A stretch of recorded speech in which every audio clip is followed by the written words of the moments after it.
সুপ্রিয় শিক্ষার্থী আসসালামু আলাইকুম। গাইডলাইন একাডেমির অনলাইন ক্লাসে তোমাদের স্বাগতম।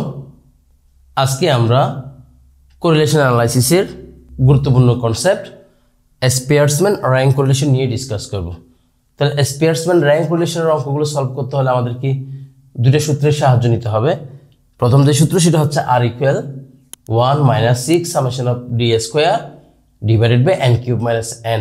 আমি এবারে বলছি R equal 1 minus 6 summation of d square divided by n cube minus n। আরেকটা সূত্র হচ্ছে কি R equal 1 minus 6 summation of d square plus 1 by 12 m1 cube minus m1 plus 1 by 12 m2 cube minus m2 plus dot dot divided by n cube minus n। আমি এবারে বলছি R equal 1 minus 6 summation of d square plus 1 by 12 into m1 cube minus m1 plus 1 by 12 m2 cube minus m2 plus dot dot divided by n cube minus n। তাহলে rank কোরিলেশনের অঙ্ক শেখার জন্য এই দুটো সূত্র আমাদের লাগবে। তাহলে এই দুটো সূত্রের মধ্যে কখন কোন সূত্রটা আমরা অ্যাপ্লাই করব। তাহলে লেখা আছে যদি কোনো ভ্যালু রিপিট হয়, অর্থাৎ এখানে আমাদের দুইটা ভেরিয়েবল থাকবে, এক্স ভেরিয়েবল এবং ওয়াই ভেরিয়েবল। তাহলে আমরা এক্স এর মানগুলো দেখব, পাশাপাশি আমরা ওয়াই এর মানগুলো দেখব। সেখানে এক্স এ কোনো মান একাধিকবার আসতে পারে অথবা ওয়াই থেকে কোনো মান একাধিকবার আসতে পারে, আবার এক্স এবং ওয়াই দুটোতেই কোনো মান একাধিকবার আসতে পারে। যদি কোনো মান রিপিট না হয় সেই ক্ষেত্রে আমরা 1 নম্বর সূত্র অ্যাপ্লাই করব, আর যদি কোনো মান রিপিট হয় অর্থাৎ একাধিকবার আসে সেই ক্ষেত্রে আমরা 2 নম্বর সূত্র অ্যাপ্লাই করব। তাহলে র্যাঙ্ক কোরিলেশনের সূত্র অর্থাৎ র্যাঙ্ক কোরিলেশনের অঙ্কগুলো করার জন্য এই দুটো সূত্র আমাদেরকে মাথায় রাখতে হবে, তাহলে অঙ্কগুলো খুব ইজিলি সলভ করা যাবে। আমরা তাহলে একটা প্রবলেম সলভ করে দেখি। Problem number 1, you are supplied with the following data. আমাদেরকে নিচে কিছু ডাটা দেওয়া আছে, সেখানে এক্স এর 5টা মান দেখা যাচ্ছে, ওয়াই এর 5টা মান দেখা যাচ্ছে। করতে বলছে ক্যালকুলেট র্যাঙ্ক কোরিলেশন। কি করতে বলছে? Rank correlation. তো যেহেতু র্যাঙ্ক কোরিলেশন অঙ্ক, আমাদেরকে দেখতে হবে এক্স এর মান যেগুলো আছে সেখানে কোনো মান একাধিকবার আছে কিনা, একইভাবে ওয়াই এর যে মানগুলো আছে সেখানে কোনো মান একাধিকবার আছে কিনা। তাহলে এক্সও কোনো মান একাধিকবার নাই, ওয়াইতেও কোনো মান একাধিকবার নাই, তার মানে আমরা র্যাঙ্ক কোরিলেশনের ক্ষেত্রে 1 নম্বর সূত্র অ্যাপ্লাই করব। তাহলে দেখা যাক ক্যালকুলেশন অফ র্যাঙ্ক কোরিলেশন। এই এক্স এর মানগুলো আমরা এখানে লিখলাম, একইভাবে ওয়াই এর মানগুলো আমরা এখানে লিখলাম। তাহলে এই এক্স এর মান এবং ওয়াই এর মান থেকে আমরা আবার কি নির্ণয় করব? আর এক্স এবং আর ওয়াই। তাহলে এটা হচ্ছে আর এক্স অর্থাৎ র্যাঙ্ক অফ এক্স, আর হচ্ছে কি আর ওয়াই অর্থাৎ র্যাঙ্ক অফ ওয়াই। তাহলে এক্স থেকে আর এক্স অর্থাৎ এক্স এর র্যাঙ্ক নির্ণয় করব। এক্স এর র্যাঙ্ক বড় থেকে ছোট এবং ছোট থেকে বড় আকার দুইভাবে নির্ণয় করা যায়। তাহলে আমরা এখানে ছোট থেকে বড় দেখালাম। তাহলে এক্স এর মধ্যে সবচেয়ে ছোট মান কত? 3, ও র্যাঙ্ক 1, তার সাথে বড় মান কত? 8, ও র্যাঙ্ক 2, তার সাথে বড় কত? 10, ও র্যাঙ্ক 3, তার সাথে বড় কত? 15, ও র্যাঙ্ক কত? 4, তার সাথে বড় কত? 20, র্যাঙ্ক কত? 5। অর্থাৎ আমরা ছোট থেকে বড় আকারে সাজিয়ে একটা র্যাঙ্ক দিলাম। একইভাবে ওয়াই যদি আমরা খেয়াল করি, সবচেয়ে ছোট মান হচ্ছে 7, র্যাঙ্ক কত? 1, তার সাথে বড় কত? 8, র্যাঙ্ক কত? 2, তার সাথে বড় কত? 9, র্যাঙ্ক কত? 3, তার সাথে বড় কত? 15, র্যাঙ্ক 4, তার সাথে বড় কত? 35, র্যাঙ্ক কত? 5। তাহলে আর এক্স এবং আর ওয়াই আমরা পেয়ে গেছি। এরপরে ডি হচ্ছে কিভাবে বের করবো? আর এক্স মাইনাস আর ওয়াই। তাহলে আর এক্স থেকে আর ওয়াই বিয়োগ করলে আমরা কি পেয়ে যাচ্ছি? ডি পেয়ে যাচ্ছি। এরপর ডি স্কোয়ার অর্থাৎ ডি এর মানগুলোকে আমরা কি করে দিব? স্কোয়ার করে দিব। পরে আমাদের একটা সামেশন লাগবে, সেটা হচ্ছে কি শুধুমাত্র ডি স্কোয়ারের সমষ্টি। ডি স্কোয়ারের সমষ্টি এখানে কত আসছে? 8 আসছে। তাহলে এই অঙ্কে যেহেতু এক্স এবং ওয়াইতে কোনো মান রিপিট হয় নাই, তাহলে আমরা র্যাঙ্ক কোরিলেশনের 1 নম্বর সূত্র দিব। তা দেখা যাক, উই নো অথবা according to Spearman we know rank correlation R equal 1 minus 6 summation of d square divided by n cube minus n। তাহলে 1 লিখে দিলাম, 6ও লিখে দিলাম, ইনটু d স্কয়ার মান কত ছিল? 8, n কিউব মাইনাস n। তাহলে এখানে কয়টা করে মান ছিল? 5টা করে মান ছিল। তাহলে n এর মান 5 কিউব মাইনাস 5, ক্যালকুলেশন করলে আসবে কত?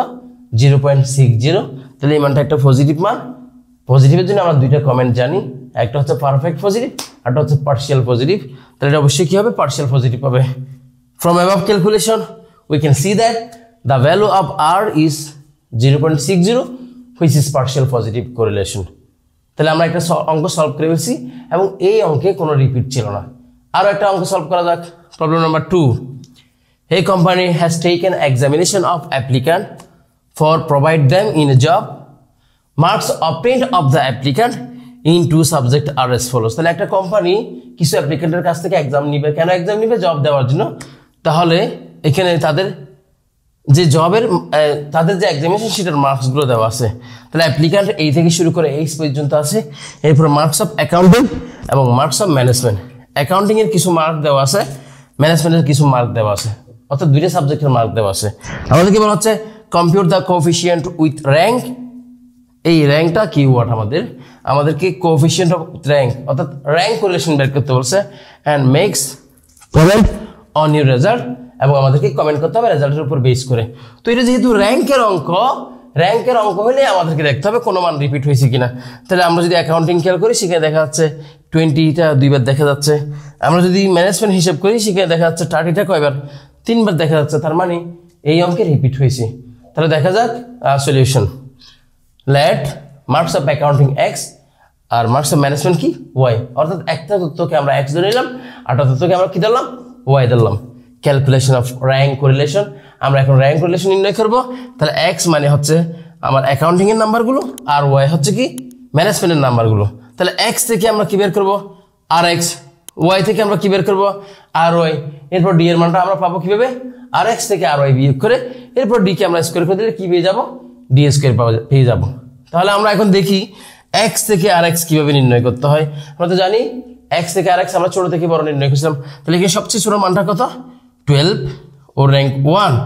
তার সাথে বড় কত? 15, র্যাঙ্ক কত? 2। তার সাথে বড় কত?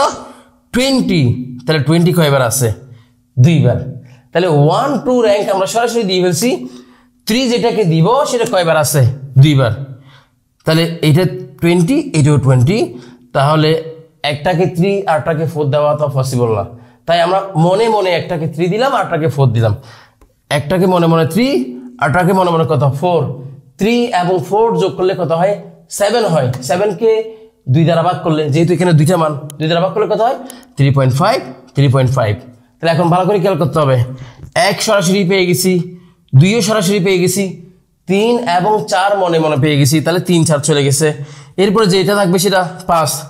এই 28টা হচ্ছে 5। এরপরে হচ্ছে 6, এই 40টা 6। এরপরে হচ্ছে এটা 7, 60 যেটা সেটা 7। আর তার সাথে বড় কত? 80। এটাকে কত দিলাম? 8 দিলাম। তাহলে আমরা এক্স থেকে আর এক্স পেয়ে গেলাম। রিপিটটা কীভাবে সেটা তো আমি দেখালাম। এরপর আমরা যদি ওয়াই থেকে আর ওয়াই করি আরও ক্লিয়ার হয়ে যাবে। তাহলে দেখা যাক ওয়াই সবচেয়ে ছোটো মান কত? 10, এটাকে 1 দিলাম। তার সাথে বড় মান কত? 20, এটাকে 2 দিলাম। তার সাথে বড় মান কত? 30। একবার, 2বার, 3বার। তাহলে 3, 4, 5 তো দেওয়া যাবে না, মনে মনে দিতে হবে। তাহলে 1, 2 সরাসরি দিয়ে দিলাম। এখন 30-এর মধ্যে একটাকে 3 ধরবো মনে মনে, আরটাকে 4 ধরবো, আরটাকে 5 ধরবো মনে মনে। 3, 4, 5 যোগ করলে কত হয়? 12 হয়। 12কে 3 দ্বারা ভাগ করবো, যেহেতু 3টা মান। তাহলে কত হয়? 4। তাহলে এটাও 4, এটাও 4, এটাও 4। তাহলে 1, 2 সরাসরি চলে গেছে র্যাঙ্ক। 3, 4, 5 মনে মনে চলে গেল। এরপরে হচ্ছে কত? এই 40টাকে 6 দিলাম। তার সাথে বড় কত? 50, এটাকে 7 দিলাম। তার সাথে বড় কত? 60, এটাকে কত দিলাম? 8 দিলাম। তাহলে আর একটু ক্লিয়ার করে দিই। 1, 2 সরাসরি চলে গেছে, 3, 4, 5 এগুলো মনে মনে চলে গেছে। তারপর 6, 7, 8 এগুলো দিলাম। তাহলে আর এক্সও পেয়ে গেছি, আর ওই পেয়ে গেছি। তার মানে অবশ্যই আমরা ডি পাবো, সেখান থেকে ডি স্কোয়ার পাবো। তাহলে ডি স্কোয়ারের সমষ্টি কত? 81.5। তাহলে আমরা সূত্রে যাওয়ার আগে এইখানে আর একটু অ্যানালাইসিস করতে হবে। তাহলে এক্সে কয়টা মান রিপিট হয়েছে? একটা মান রিপিট হয়েছে কয়বার? 2বার। ওয়াইতে কয়টা মান রিপিট হয়েছে? একটা মান 3বার। তাহলে এক্সেও একটা মান রিপিট, ওয়াইতেও একটা মান রিপিট। আর এক্সেরটা 2বার, ওয়াইটা কয়বার? 3বার। সেটা আমাদেরকে মাথায় রাখতে হবে। তাহলে সূত্রে যাচ্ছি। According to Spearman we know rank correlation R equal 1 - 6 summation of D square. যেহেতু 2টা মান রিপিট হয়েছে তাহলে আমরা m2 পর্যন্ত যাবো। তাহলে এক্সে একটা মান রিপিট হয়েছে, ওয়াইতে একটা মান রিপিট হয়েছে। তাহলে এক্সে একটা মান রিপিট হয়েছে, এটা হচ্ছে এক্সের জন্য 1/12 m1 cube - m1, 1/12 m2 cube - m2। যেহেতু এক্স একটা মান রিপিট, ওয়াইতে একটা মান রিপিট, আমরা আর যাবো না, সাইড ডট ডট তো আমরা না দিলেও চলবে। আর নিচে এন কিউব মাইনাস এন, এখন 1 minus 6 summation of B square মানে 81.5 আর 1/12 এটা 1/12 বসে দিলাম। এখন এই অংশটা ছিল এক্স এর জন্য, তাহলে এক্সে একটা মান রিপিট হয়েছে কয়বার? 2 বার, তাই 2 কিউব মাইনাস 2। আর ওয়াইতে কয়টা মান রিপিট হয়েছে? একটা মান কয়বার? 3 বার, তাই 3 কিউব মাইনাস 3। ক্যালকুলেশন করলে উপরে 504, নিচেও 504, আর একদম সর্বশেষ আনসার কত আসবে? 0। তাহলে লিখবো কি? From above calculation we can see that the value of R is 0, so there is no correlation. তাহলে এখানে কোনো ধরনের মানে পারস্পরিক সম্পর্ক নাই আর কি। তাহলে এই লেকচারে আমরা র্যাঙ্ক কোরিলেশনের 2টা সূত্র শিখলাম এবং 2টা সূত্রের আলোকে 2টা প্রবলেম সলভ করলাম, একটা রিপিট যুক্ত, একটা রিপিট বিহীন। তো আশা করি তোমরা বুঝছো। তারপর না বুঝলে তো কমেন্ট সেকশন আছেই। দেখা হবে পরবর্তী ভিডিওতে। আল্লাহ হাফেজ।